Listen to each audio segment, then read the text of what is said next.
Olá, tudo bom? Hoje nós vamos falar sobre análise de conteúdo. O que é análise de conteúdo?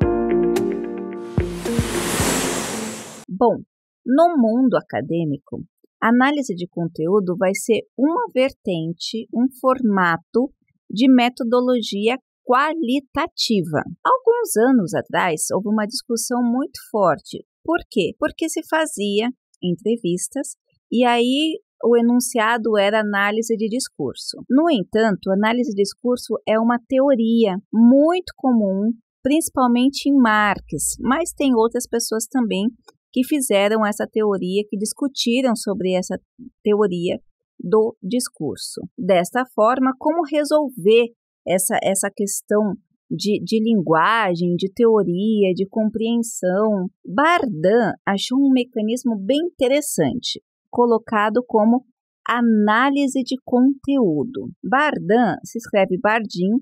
Eu trouxe aqui para vocês o livro dela, é fácil de conseguir. E nesse livro, Laurence Bardin, ou Bardin, como algumas pessoas conhecem, ela explica muito bem como você fazer análise de conteúdo. Eu vou fazer agora uma explicação enxuta, uma explicação para a gente tentar se introduzir um pouco mais nesse mundo. Quando você tem uma pesquisa científica, ela tem que ter cuidados com os métodos. Então, como que você vai coletar o material teórico? Qual é a vertente do material teórico que você vai coletar? E aí você decide fazer uma abordagem qualitativa. Nesta abordagem qualitativa, que é aquela de qualidade, aonde você vai buscar reconhecer a fundo um determinado contexto ou a fala de uma determinada população. Então, você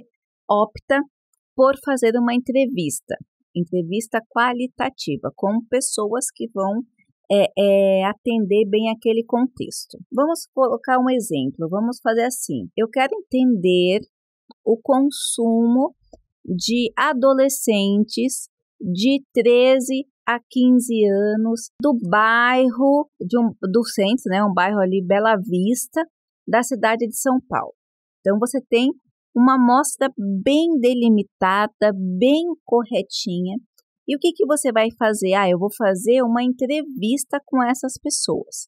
E aí, essas pessoas, você pode escolher o método dessa entrevista, se ela vai ser uma entrevista por roteiro, quantos adolescentes você vai pegar, quais são as perguntas que você vai fazer. Geralmente, quando você fala de conteúdo, você fala de uma entrevista aplicada por relatório ou de uma pesquisa estruturada ou semi-estruturada, aquela que você meio que direciona, mas você tem ali um interesse maior de compreender a fala dessas pessoas. E aí você separou essa população, e aí essa população disse no questionário. Então, ele foi respondendo o questionário. Essa abordagem que você fez foi uma abordagem qualitativa através de uma entrevista. O que vai definir se essa entrevista é estruturada, é semi-estruturada, é direcionada por relatório? É a sua escolha com seu orientador e dentro do contexto que você está abordando. Pois bem, o que você faz agora com essas falas, tá? Algumas pessoas vão entender ainda como discurso, mas lembrando que nós não vamos usar essa questão do discurso por ser uma teoria e ter muita discussão a respeito disso, principalmente por parte dos linguísticos, das pessoas que estudam esse campo dessa teoria. Então, vamos pensar aqui, volta aqui comigo. Você fez no seu estudo uma entrevista. Essa entrevista foi qualitativa com a ferramenta, que é o formato que você fez, que você já vai previamente discutir, ou você vai criar o questionário, ou você vai fazer relatório, vai estar tudo bem alinhado com o seu orientador e com o formato ali, seus problemas, os seus objetivos de pesquisa. Mas o que você tem na mão nesse momento? Você tem um monte de fala, você tem um monte de conteúdo. Aí que está a análise do conteúdo. Só a Laurence Bardan que fala sobre isso? Não, não é. Mas no Brasil e na América Latina, ela é muito bem aceita pela explicação que ela dá.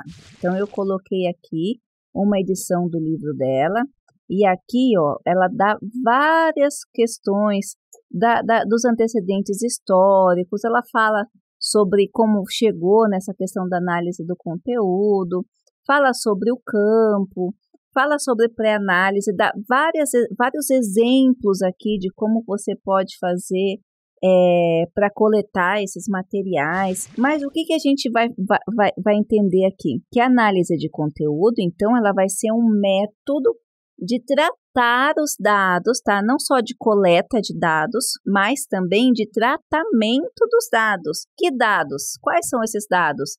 Daquelas falas dos entrevistados, daquele contexto que você está investigando, de como você vai tratar aquelas falas, aquele conteúdo, que muitas pessoas podem confundir ainda com análise de discurso. Até 2000, eu via bastante, 2005, alguns trabalhos até de 2010, eu via como título análise do discurso, porque, na verdade, o interesse da análise do conteúdo é como você vai olhar como pesquisador, em cima de uma linha teórica pré-estabelecida, em cima dos objetivos pré-estabelecidos, como que você vai olhar aquelas falas que foram coletadas.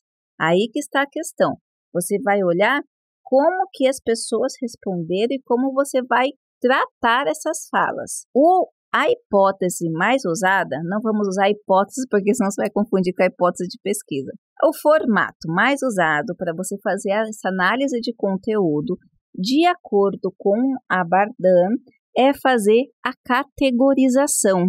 A categorização, ela basicamente vai se dar de duas formas. Ou uma pré-estabelecida, onde você já fez ali, já defendeu as categorias que você vai tratar de acordo com a literatura.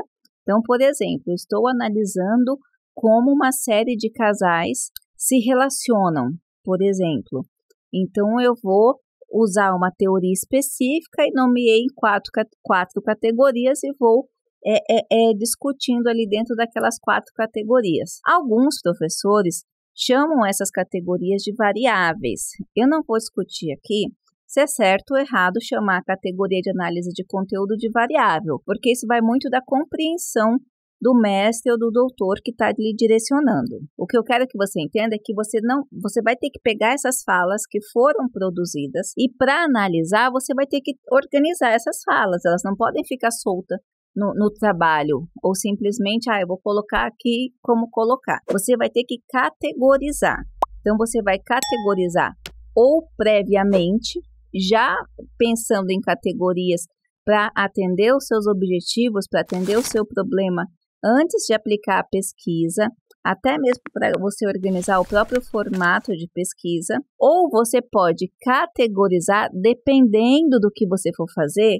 Por exemplo, se você faz um grupo focal, pode emergir falas desse grupo focal que você não tinha essa categoria pré-estabelecida. Então, um outro jeito de fazer essa análise desse conteúdo produzido é unir as falas a partir das sentenças ou das coisas que forem acontecendo. Por exemplo, eu estava analisando o comportamento de consumo de adolescentes de gamers, por exemplo. E aí você descobre, aí você fez as pré-categorias, mas você descobre que na fala desses adolescentes, eles usam mais, hipoteticamente, tá, pessoal? Eles usam mais a questão de se interessar pelo gamer como uma fuga do social, do presencial. Eles preferem o videogame para se relacionar além de um contato físico, hipoteticamente. Então, de repente, é uma categoria, é uma fala que emergiu ali naquele conteúdo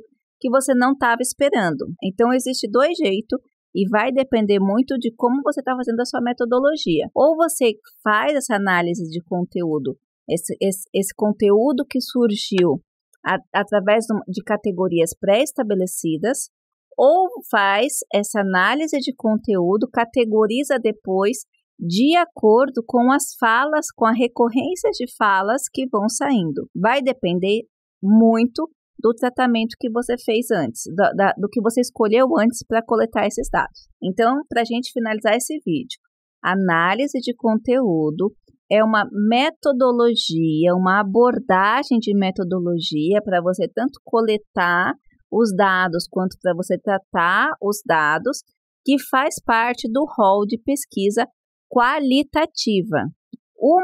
A mais comum, quem trata isso e é muito bem aceito, porque essa obra da Bardan é fundamental, ela é muito boa no sentido de você compreender as opções e a abrangência da análise de conteúdo, é a Laurence Bardan, mas não é só ela, tá? Quando você fala de pesquisa qualitativa, existem muitos outros autores que podem te ajudar, como o Creswell, o Guerra, o Gil, são autores que podem lhe ajudar nessa questão da pesquisa qualitativa.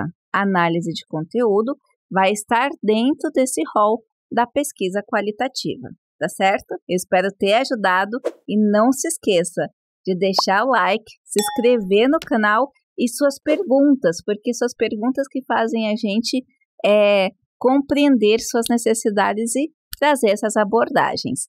Um grande abraço e até a próxima!